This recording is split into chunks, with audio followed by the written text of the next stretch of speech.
Hi, I'm Dan Keene. Welcome to Board Challenge.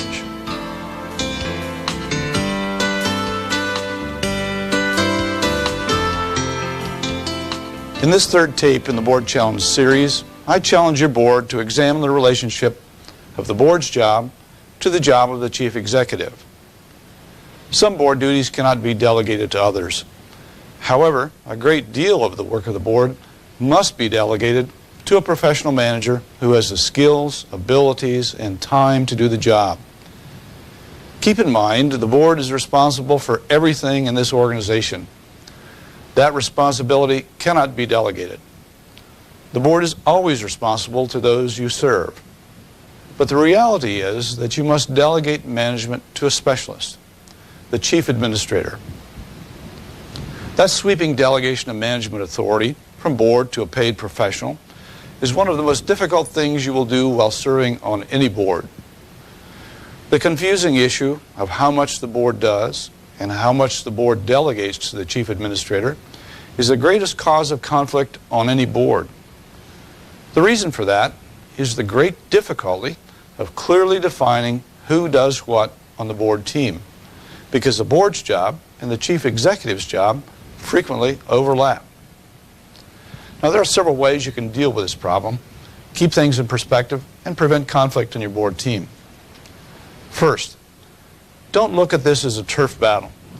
The board and the management must work as a team. Each member of the team has assignments. This is an issue of determining who does what best and then allowing that segment of the team to do the job without interference.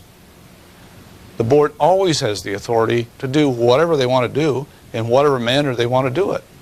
But the smart board does only what it can do well and delegates to management what the management can do better. Here's a second suggestion for this relationship. Define the scope of who does what on the board team. The board's part of the team effort is to deal with issues that establish broad parameters for operating the whole organization. The management portion of the team operates the organization freely within the parameters set by the board. Here's a third suggestion for the relationship. Understand that duties often overlap. There are few activities of the board team in which every segment of the board team isn't involved, at least remotely. For example, it is the board's job to establish an annual budget for the organization. However, the budget is usually prepared by the management and staff and then recommended to the board for approval. Another suggestion for better board management relations: communicate to prevent conflict.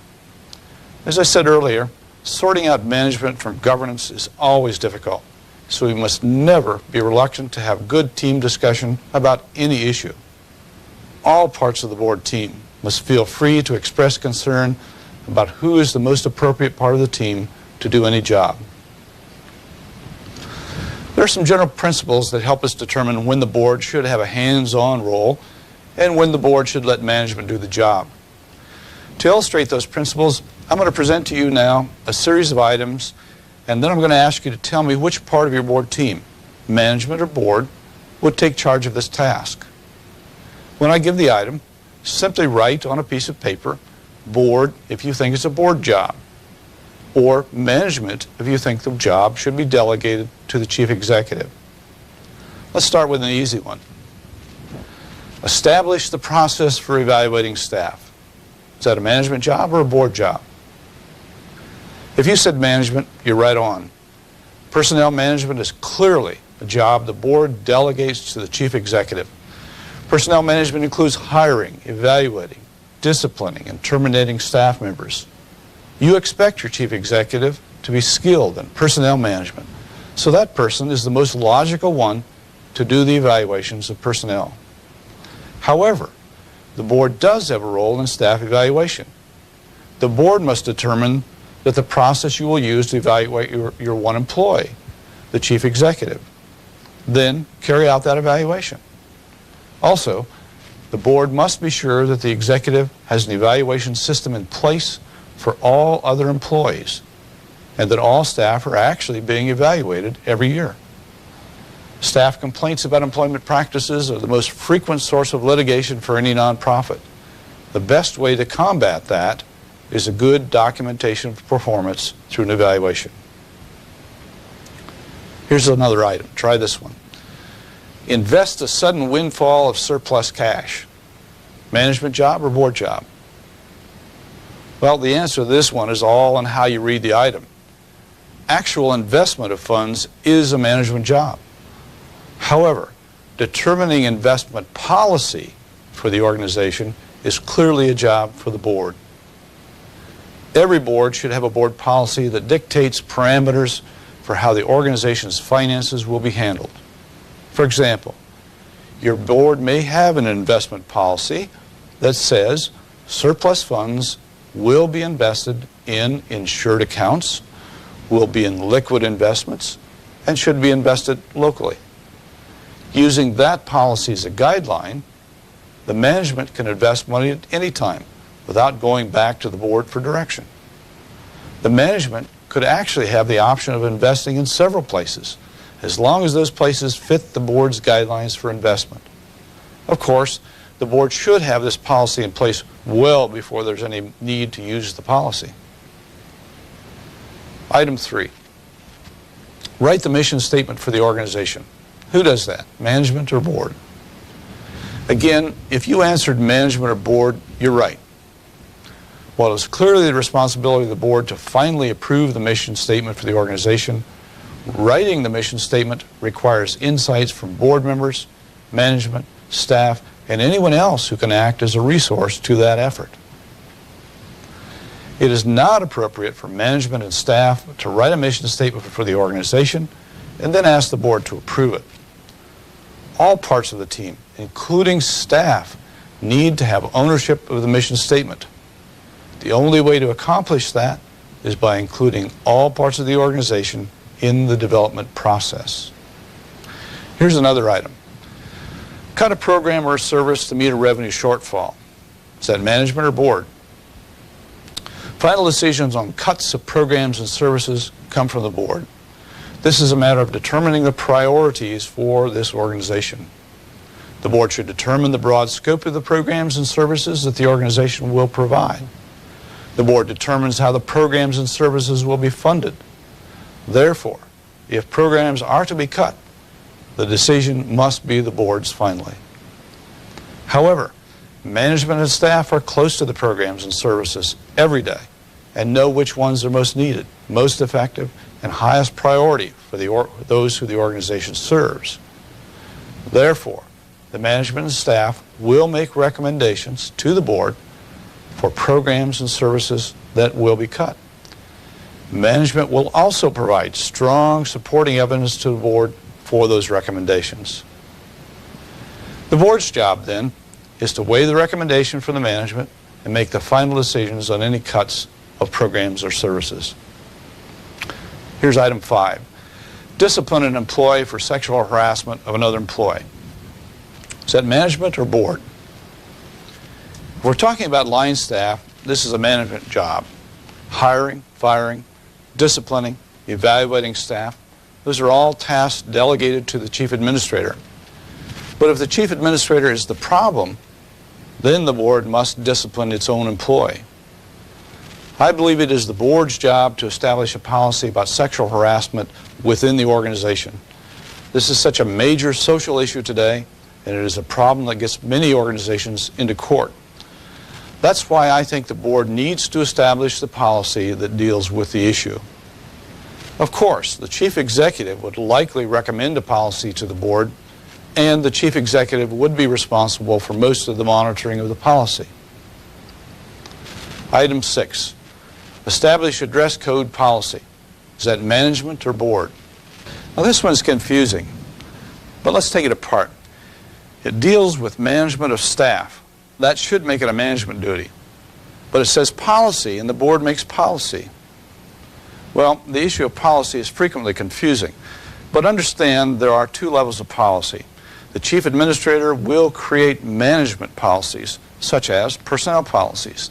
The board, on the other hand, will create policies that govern the broad parameters within which everyone and everything in the organization will operate. The staff dress code issue is a staff management policy, and therefore it should be delegated to the chief administrator. The board may have its own policy that says the board expects everyone in the organization to project a good public image. But if there's to be a staff dress code to enhance that public image, that's a management decision. Before I leave this one, I want to make sure that board members understand that I don't expect you to be totally isolated from staff. I just want you to channel your concern for staff in the right direction. If you have a concern about staff, take that concern to the chief executive. Item 7, declare the organization's facilities a smoke-free workplace. Now, is that management or is that governance? Well, I think this is a board responsibility. The reason, it is a policy that governs all who come into your facilities. Staff, board, management, clients, members. If it were just a policy to keep staff from smoking in the building, then it would be a management decision. That's not the case here. The policy would likely be written by the executive and recommended to the board for approval. The executive is charged with enforcing the board's policy. Item number 8, hire an auditor to audit the organization's books, management or board. Final decision on who will audit belongs to the board. The audit is for the protection of the agency and the board, so the board needs to ensure that an objective opinion is sought. Management would likely seek bids for the board to examine and select from. Management may even recommend an auditor for board approval. Item 9, fire a middle manager, management or board. Well, frequently a board will get so close to a middle management employee that this employee begins to take equal status to the chief administrator. That person often attends all board meetings and sometimes even sits at the board table. Keep in mind that the board has one employee and should rely on that one employee as a resource. If the chief executive needs to bring middle managers to the board meeting, that is done only as a resource to the chief executive. The chain of command must remain intact. Supervision, discipline, and even termination of staff below the chief executive are delegated to the chief executive. Even if the board is charged by law to vote to approve contracts and terminations of any and all employees, I believe the board should approach that task as pure formality and rely on the chief executive's judgment in that matter. Firing a middle manager is delegated to the chief executive. Item number 10, determine who will serve as legal counsel for the organization. Is that management or is that board? Now, if the attorney is giving advice and counsel to the board, this is a board decision with recommendation from the executive. There are times when the executive may need particular advice about a special issue. Review of personnel policies, for example. At those times, the executive should be free to employ appropriate legal counsel without getting board approval. Item 11, set staff salaries. Is that management or is that board? This one should be easy by now. Determining what the chief executive will be paid is the board's job. Determining what all other employees will be paid is the chief executive's job. Board members have no particular skill in determining staff compensation. That's why you hire a manager. Certainly the board clearly controls the purse strings when they approve the budget. The board does not tinker with the specific amounts paid to line staff, but the board has everything to say about how much money will be allocated in the budget to fund staff compensation.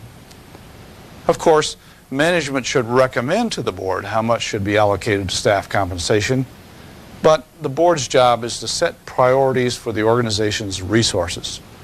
The chief executive then takes the amount budgeted by the board to staff salaries and makes the best use of those dollars to compensate staff. Item 12, find funding for new programs. Is that management or is that board? Well, the board approves programs and services and, in fact, plans those programs and services in the long-range plan. That means the board must also make sure the money is in place to pay for the programs and services. Certainly, management and staff will be a major part of finding the funding, but the board should be right out in front of all of this. If your funding comes from the government, the board lobbies with that funding source to keep the money flowing. and fund new programs. If you depend on charitable gifts, the board is out front raising money. If you assess members' dues to fund programs, the board should be out front advocating with members to increase the dues when necessary. Management and staff play a big role, but finding money can't be placed completely on management and staff. That's it. That's the management or governance challenge. How'd you do? It's unlikely that you had a complete agreement among all members of the board on all of these items. The point of this workshop is to challenge you to look at the decision-making process and make it work better, so that you avoid the kind of conflicts so prevalent among management and board members. After you shut off this tape, simply go back and discuss your differences and then get them worked out. Then agree that any disagreements in the future over what should be a board duty and what should be delegated will be brought to the table for open discussion and resolution. Thanks for taking part in this third Board Challenge workshop and working to build a better board.